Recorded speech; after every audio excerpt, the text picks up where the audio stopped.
Britain के media ने दावा किया कि वेनेजुएला के राष्ट्रपति निकोलस मदुरो को पकड़ने के लिए अमेरिकी सेना ने जबरदस्त तैयारी की थी। दावा किया गया कि अमेरिकी खुफिया एजेंसी CIA पिछले कई महीनों से इस काम में जुटी थी ताकि निकोलस मदुरो की गिरफ्तारी में कोई अड़चन ना आए।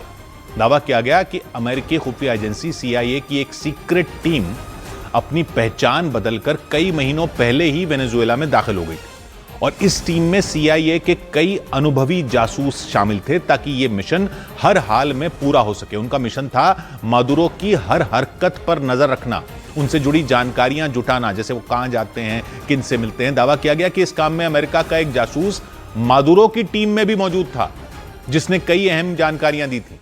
और ब्रिटेन की मीडिया ने दावा किया कि इस मिशन के लिए रेडार को चकमा देने वाले ड्रोन उड़ाए गए थे ताकि वो बिना पकड़ में आए वीडियो और फोटो भेज सकें। और दावा किया गया यह मिशन इसलिए भी बेहद खतरनाक था क्योंकि अमेरिका के जासूसों को वहां किसी से कोई मदद नहीं मिल पा रही थी।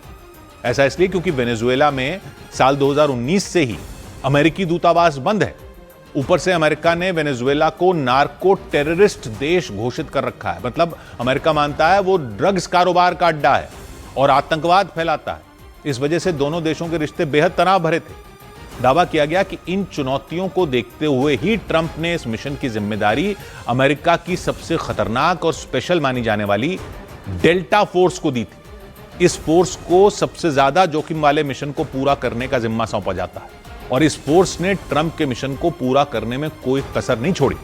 दावा किया गया डेल्टा फोर्स ने कई दिन तक सैन्य कार्रवाई की तैयारी की थी और ब्रिटेन के मीडिया के मुताबिक इसके लिए अमेरिका के केंटकी शहर में वेनेजुएला के राष्ट्रपति के आवास की तरह एक इमारत का मॉडल बनाया गया था ताकि सैन्य कार्रवाई के लिए जवान अच्छी तरह से प्रैक्टिस कर सकें। बताया गया उसी इमारत में वेनेजुएला के राष्ट्रपति निकोलस मदुरो को पकड़ने के लिए दिन रात प्रैक्टिस की जाती थी। मिशन से जुड़े कमांडो दरवाजे तोड़ने और अंदर दाखिल होने से लेकर मदुरो को गिरफ्तार करने का अभ्यास करते थे और साथ ही किसी भी संभावित खतरे से निपटने की भी तैयारी करते थे।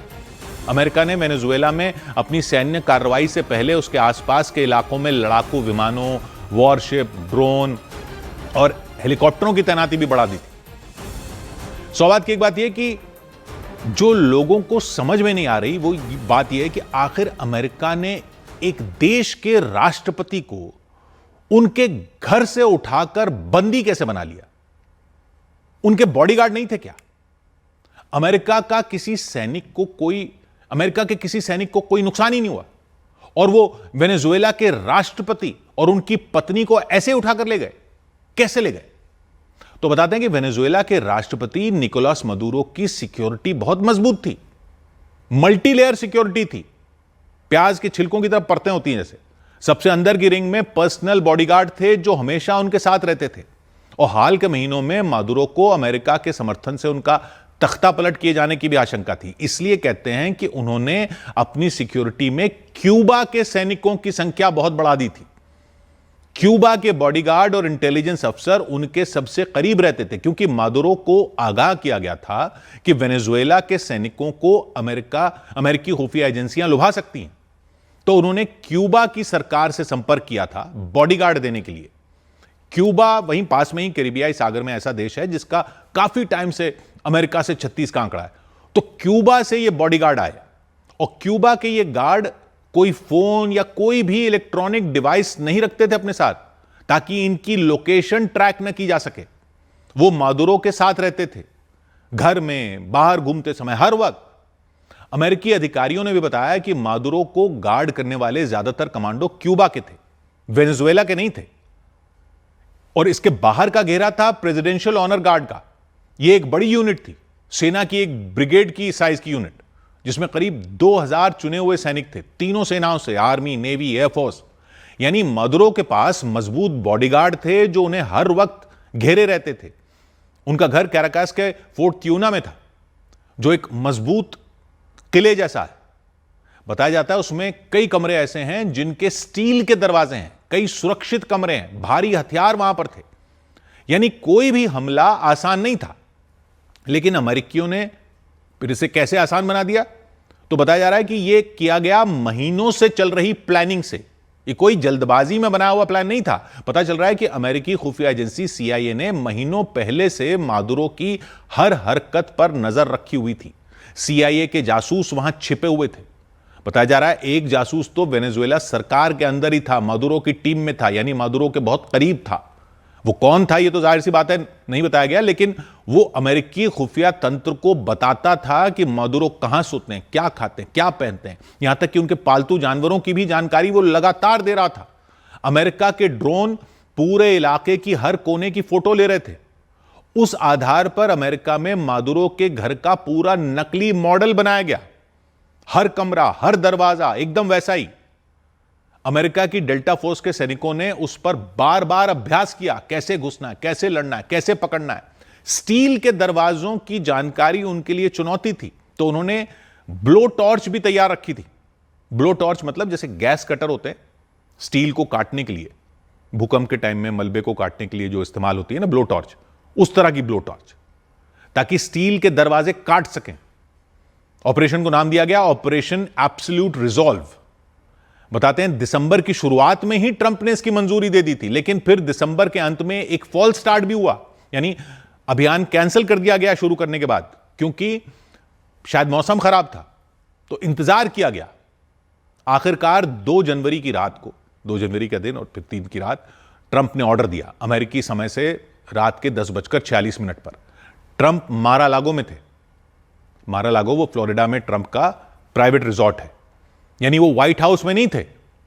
दुनिया की नजर में वो एक तरह से नए साल की छुट्टी पर थे मारा लागो में, लेकिन वहीं से उन्होंने इस ऑपरेशन का ऑर्डर दिया। वो लाइव स्क्रीन पर सब देख रहे थे। CIA के डायरेक्टर जॉन रैटक्लिफ उनके साथ थे, विदेश मंत्री मार्को रूबियो उनके साथ थे, अमेरिका के रक्षा मंत्री पीट हेग्सेथ भी वहीं थे, अमेरिकी सेना के जॉइंट चीफ्स ऑफ स्टाफ के चेयरमैन जनरल डैन केन भी उनके साथ थे।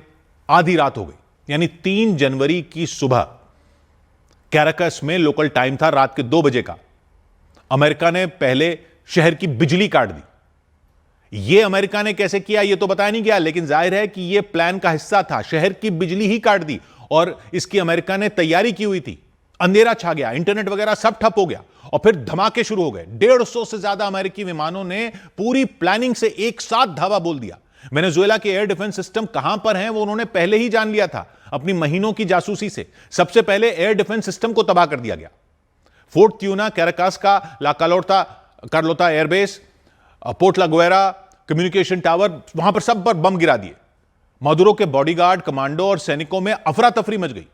सब जगह अंधेरा था, बम गिर रहे थे। कई बॉडीगार्ड और सैनिक इस अफरा तफरी में मारे गए। वेनेजुएला के रक्षा मंत्री पद्रिनो ने बताया कि इसमें मादुरो के सुरक्षा घेरे का बड़ा हिस्सा खत्म हो गया इस अंधेरे में। यह डेल्टा फोर्स के लिए कवर फायर था। इसके बाद डेल्टा फोर्स, इसी कवर में डेल्टा फोर्स आई। अमेरिका बताता है यह दुनिया की सबसे खतरनाक टीम है कमांडो की। खैर, वो हेलीकॉप्टर से सीधा मादुरो के आवास की छत पर उतरे और कंपाउंड में घुस गए। कई बॉडीगार्ड ने गोलियां चलाई मादुरो के। एक अमेरिकी हेलीकॉप्टर भी हिट लगी, लेकिन वो चलता रहा। लेकिन डेल्टा फोर्स ने अपनी स्पीड से सबको हैरान कर दिया। वो तेजी से अंदर घुसे। उन्होंने प्रैक्टिस की हुई थी। मादुरो और उनकी पत्नी स्टील के दरवाजों वाले कमरे की तरफ लपके, लेकिन डेल्टा फोर्स के कमांडो उनके सामने आ गए। स्टील के दरवाजे सामने थे, इधर से कमांडो आ रहे थे। ब्लो टॉर्च तैयार थी। बताया जा रहा है मादुरो ने दरवाजा बंद करने की कोशिश की, लेकिन कमांडो ने वहीं दरवाजा अड़ा दिया। दरवाजा बंद ही नहीं हो पाया। ब्लो टॉर्च की जरूरत ही नहीं पड़ी। मादुरो और उनकी पत्नी दरवाजा बंद ही नहीं कर पाए। सैनिकों ने पहले ही अंदर घुसकर उन्हें पकड़ लिया। पूरा ऑपरेशन सिर्फ 2 घंटे 20 मिनट में खत्म हो गया। तो सुबह 4:20 तक सैनिक मादुरो और उनकी पत्नी को अंधेरे में हेलीकॉप्टर से लेकर निकल गए। यानी सारा खेल इंटेलिजेंस का था। जासूसों से हर राज पता था। उनके लिए कोई सरप्राइज नहीं था। उन्होंने महीनों तक इसकी रिहर्सल कर रखी थी। नकली घर में अभ्यास कर चुके थे। उन्हें हर कदम पता था, मकान का चप्पा चप्पा पता था। वो अंधेरे में भी नाइट गॉगल से सब देख रहे थे और लाइव वहां पर स्क्रीन पर ट्रंप देख रहे थे। अंधेरा था, बिजली काट रखी थी, मौसम साफ था। 150 विमानों की बड़ी ताकत के लिए मादुरो के बॉडीगार्ड तैयार नहीं थे। इतने बड़े हमले के लिए वो तैयार नहीं थे। मादुरो की सिक्योरिटी इतनी मजबूत थी कि सालों तक कोई हमला कामयाब नहीं हुआ था।